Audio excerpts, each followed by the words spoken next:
Hola a todos, mi nombre es Miguel Ángel Parada Cañón, estudiante de Ingeniería de Sistemas en la UNAD. El día de hoy voy a generar una presentación para dar una inicialización al diseño de bases de datos. Vamos a explorar acerca de la evolución que han tenido las bases de datos con el tiempo y también voy a darles eh, una breve introducción acerca de mi persona. Yo tengo 25 años, vivo en la ciudad de Bogotá, Colombia, y trabajo como desarrollador de software para la empresa Sigo.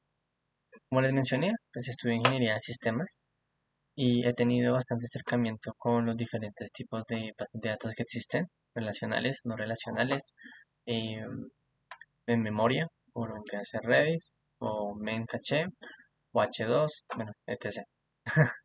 Y estoy interesado en este curso principalmente es por afianzar y enriquecer mis conocimientos, entender a manera conceptual y precisa eh, qué hay detrás del diseño de base de datos, y entiendo que esto me va a ayudar mucho en mi trabajo, en mi vida diaria, y por lo cual siempre existen grandes expectativas sobre el curso a desarrollar. Hablemos de la evolución histórica. El- Podemos empezar en el año 1884. Hermann Hollerith fue la primera persona en desarrollar un tabulador, el cual recogía información. Es la primera vez que empezamos a hablar de bases de datos. Digamos que no en un sistema exacto de base de datos, sino en un sistema de recoger información. Las bases de datos, pues básicamente su principal función es recopilar información. Y al cabo de los años se ha mejorado mucho la manera en la que se estructuran los datos para ordenarlos de una mejor manera y para evitar que haya redundancia en los datos y que siempre haya una integridad en los mismos. Entonces, para 1950, ya IBM, en 1956 exactamente, construyó su primer disco duro. Este primer disco duro pues dio inicio a hablar de sistemas de bases de datos por archivos. Entonces, ¿qué hicieron para esa época? Almacenaban información en archivos planos. Los archivos planos pues se almacenaban en el disco duro. Esto dio lugar a los primeros sistemas de bases de datos basados en archivos.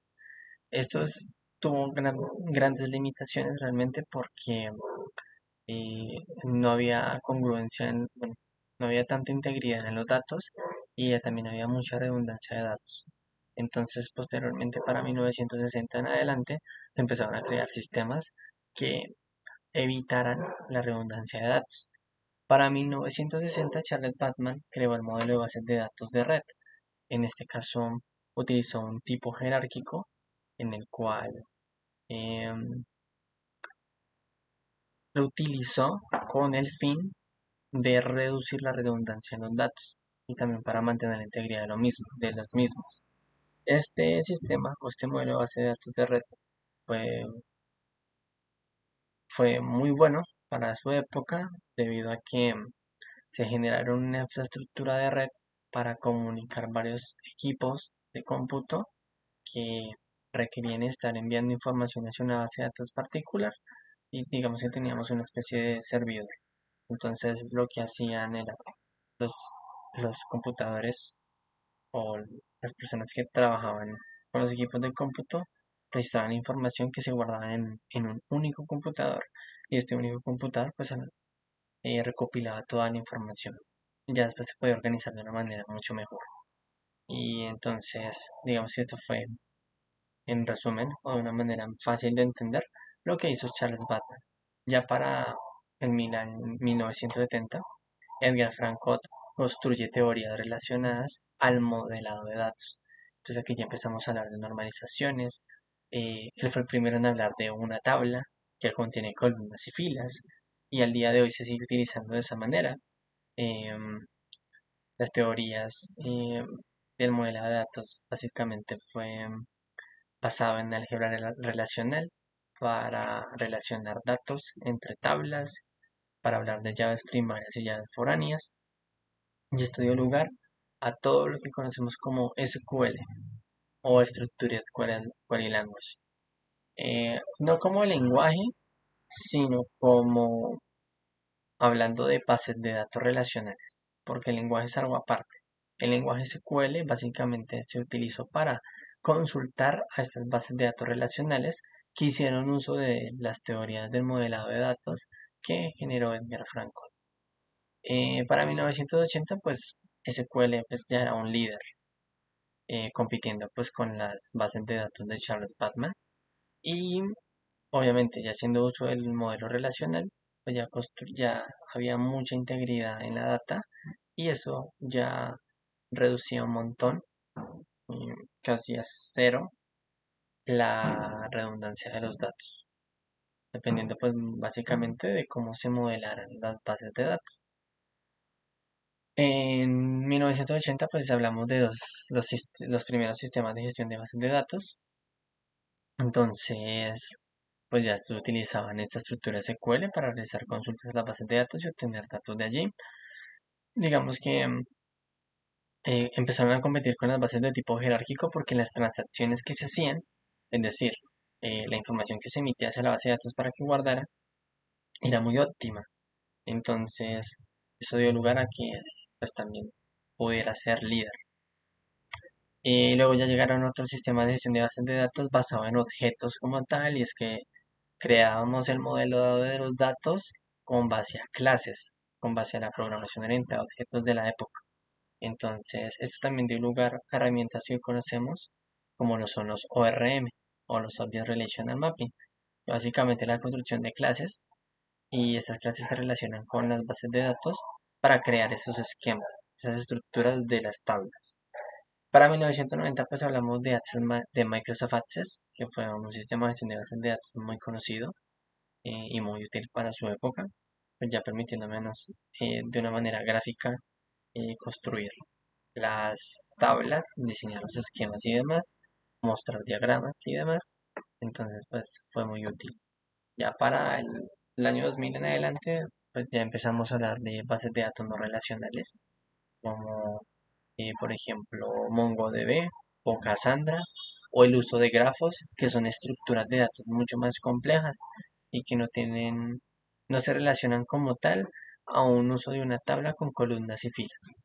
Los grandes exponentes de las bases de datos que compiten hoy en día son Oracle, IBM y Microsoft. Por ahí también está Amazon, pero pues realmente estos tres servicios son los que pues siempre han dado la talla. Como pueden ver, acá hay un diagrama de base de datos en el cual pues se puede ver cómo se diagrama una tabla. Acá de hecho hay una relación de lo que es una tabla. Este es el nombre de nuestra tabla. Esto de acá contenido son los atributos de nuestra tabla o las columnas que va a tener nuestra tabla. Por ejemplo, esta tabla employee tiene una llave primaria. Esta tabla publisher también tiene una llave primaria. Estas flechitas que se pueden ver acá establecen las relaciones que hay entre tablas. Y esto hace parte de la normalización de la cual habló Edgar Cott. Y bueno, a grandes rasgos, pues como les mencioné, las bases de datos nos ayudan a recopilar y organizar información. Entonces, las bases de datos relacionales se basan en tablas y a su vez, pues esa información que se contiene en las tablas se puede realizar informes mediante consultas que se pueden hacer, ¿sí? Para obtener ciertos datos específicos o incluso hacer uso de procedimientos que digamos que son una serie de consultas, ¿sí? Que nos permiten a nosotros como tener plantillas para las consultas. Entonces esto es mucho más óptimo que ir realizando consulta, consulta.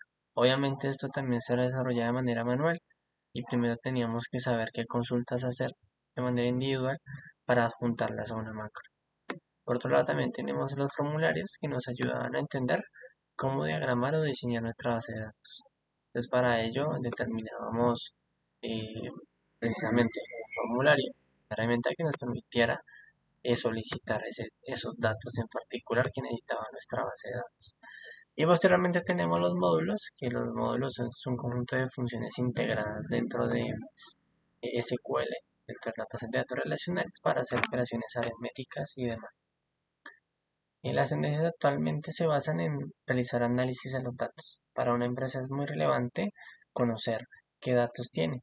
Eso le va a permitir a la empresa tomar mejores decisiones a medida que o van analizando qué información puede ser útil o no para realizar cambios en,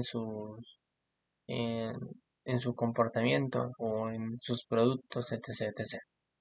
Entonces, quiero destacar en este momento las soluciones de cloud computing. En este momento tenemos varios sistemas de la nube. Nos ofrecen sistemas de análisis de datos y nos ofrecen también sistemas de gestión de bases de datos. Esto pues, en la nube como tal, ya no estamos hablando de servicios físicos, aunque también está el cloud híbrida. El cloud híbrida es un conjunto entre servicios físicos, entre servidores que tenemos alojados en un lugar específico y la nube. También el uso de la inteligencia artificial, que básicamente la inteligencia artificial lo que hace es analizar los datos para determinar qué se puede hacer de mejor manera para generar una utilidad para la empresa. Em, Por acá pueden ver un ejemplo práctico de cómo es una consulta SQL. Está la sintaxis básica. Select siempre utiliza para obtener algo de una tabla. En este caso estamos obteniendo la columna candidato, la columna election year. Acá estamos creando una nueva columna basada en la suma de todos los datos que se encuentran en la columna total-signo pesos. Y aquí estamos creando otra columna basada en un conteo de esos datos. Como pueden ver, count y zoom son algunos de los módulos que tienen incorporados las bases de datos relacionales para hacer operaciones aritméticas. En este caso acá una suma, aquí está en este caso un conteo de los datos. Tenemos acá el front que me indica de dónde quiero tener los datos, o sea, de qué tabla. En este caso acá se especifica que sea Combined Party Data y esta consulta de acá va a depender de una condición en el caso que se dicta mediante la sentencia web, que lo que espera es que se tengan datos correspondientes al año de elección 2016.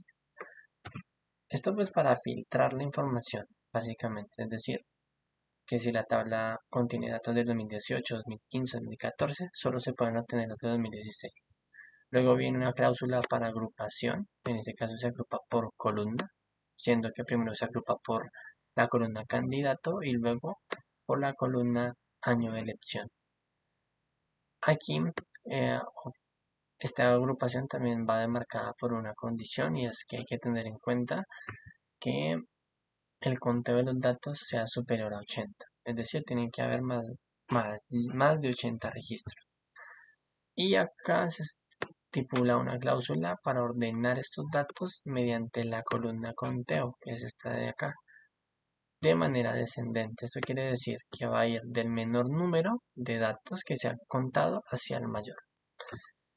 Y bueno, como conclusiones, resaltar que las bases de datos nos ayudan a recopilar información. Lo que se espera es que sea de una manera ordenada y para eso se van evolucionando en los sistemas de gestión de bases de datos para que el intercambio de datos sea en una misma red o en redes externas evite la duplicación de datos, evite que haya redundancia y también permite eh, integridad de los datos. Han venido evolucionando las bases de datos. Como pueden ver, Herman Hollerith había creado un tabulador y hoy en día tenemos sistemas completos de gestión de bases de datos con analítica y demás, ofrecidos por grandes empresas como lo vendría a ser IBM, Microsoft o Oracle o Amazon, ¿sí? Y básicamente el boom de ahorita es proyectarse hacia el futuro mediante el uso de la inteligencia artificial, de la analítica aumentada, del uso de aprendizaje continuo, que vendría a ser Machine Learning. Y con esto pues doy finalización al, a esta presentación. Les agradezco mucho. Hasta luego.